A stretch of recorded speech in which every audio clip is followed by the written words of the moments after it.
don't march and protest because we like to march and protest. All we want to do is be free. Shaun from New York. Shaun King, good morning. Hey, good morning, everybody. I have a few things I want to cover, so I'll just jump right in. This weekend, HBO premiered a brand new television show that's based on a comic book called The Watchmen. Mm-hmm. And I love the comic, and I watched the movie based on it as well. But something deeply fascinating happened on the show's premiere. See, The Watchmen is normally about an alternate reality. They normally tell the story of an alternate past or an alternate future if the past played out differently. But this weekend they did something that truly shocked viewers, particularly a lot of the white viewers, but some of the black viewers as well. They showed this old town with thousands of black businesses, and in this old town, white folk killed hundreds of people, burned down 10,000 homes owned by black folk, destroyed almost all of the businesses, and permanently injured 1,000 more people. They arrested and detained 6,000 black men, women, and children.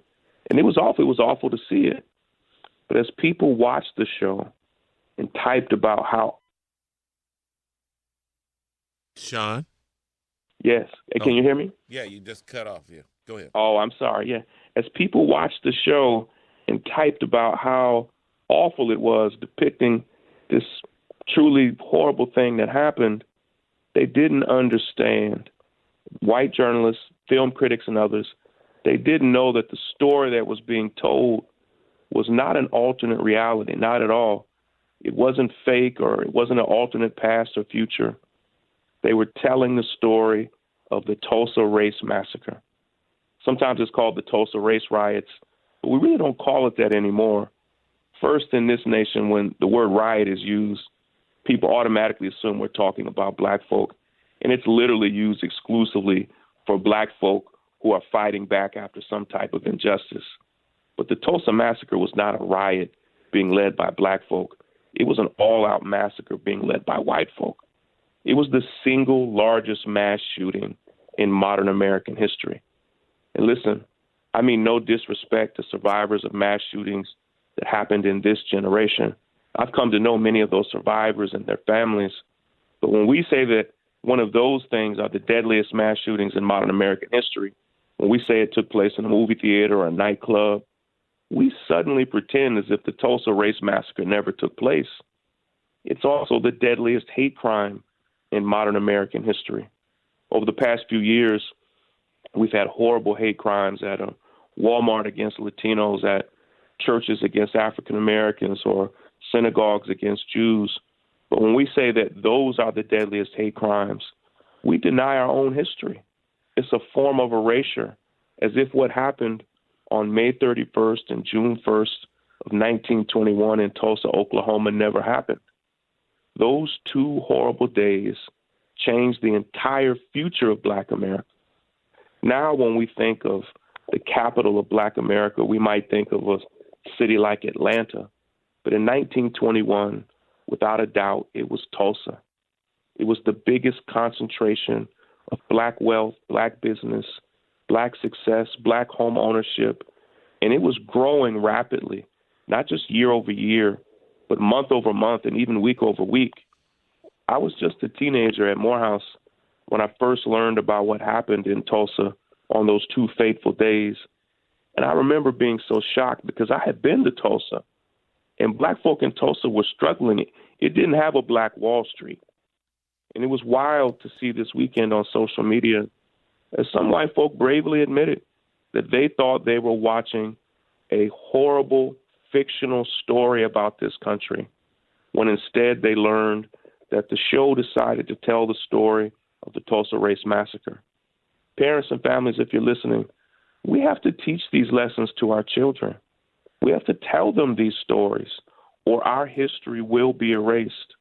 Listen, I've got to run in just a second, but I also want to give us a quick update on the impeachment inquiry of Donald Trump. This week, that impeachment inquiry continues, and momentum continues to build for Trump's impeachment, particularly after his own chief of staff, Mick Mulvaney, last week openly, brazenly admitted in a press conference that the White House withheld foreign aid for their own political benefit. Soon after that, up because really Movan. Your phone's breaking up again. Shaun.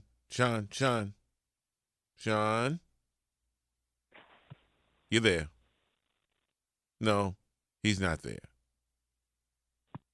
Okay. He's there, but he's not there. Okay, yeah. The Tulsa race riots of 1921. We talk about it on the Little Known Black History Fact for the past 25 years, at least 5 or 6 times. In fact, I did an update on the Tulsa race riots just last week. Remember? Yeah, because archaeologists have found the unmarked graves of some 300 black people that were killed during the Tulsa race riots, and Black Wall Street. Yeah, all these successful black people were in Tulsa, Oklahoma. And when they call it Black Wall Street, that's what it was. It was the most successful area for black folks living all together. And then someone was accused of in an elevator. Raping an elevator. A white woman had accused a black man of acting inappropriately, and it was the first time that American City had been bombed from the air. Yeah. They flew over Black Wall Street, this black area, and dropped bombs. The first time and the only time that an American city has been bombed. And all that, and people didn't know about it, but that's why we have the Little Known Black History Fact, because we do Black History Facts every day on the TJMS for the past 25 years. And when you talk about generational wealth, why we don't have generational wealth, and this is where it started. And yes, Black Wall Street. And everybody says, well, we had successful areas in our neighborhoods too. From the description and from those who lived through it, and talking about the way their way of life was and the manner of businesses and all of that, it was unlike anything in most of this country. They never had to leave their radius because the black dollar was recycled within the community. Yeah. If you're ever in Tulsa, you should go by the museum, the Black Wall Street Museum, the Tulsa Race Riot. It's unbelievable. Or as Shaun says, the Massacre. The Massacre. That's what it was. Yeah. All right. Sorry about that, Shaun.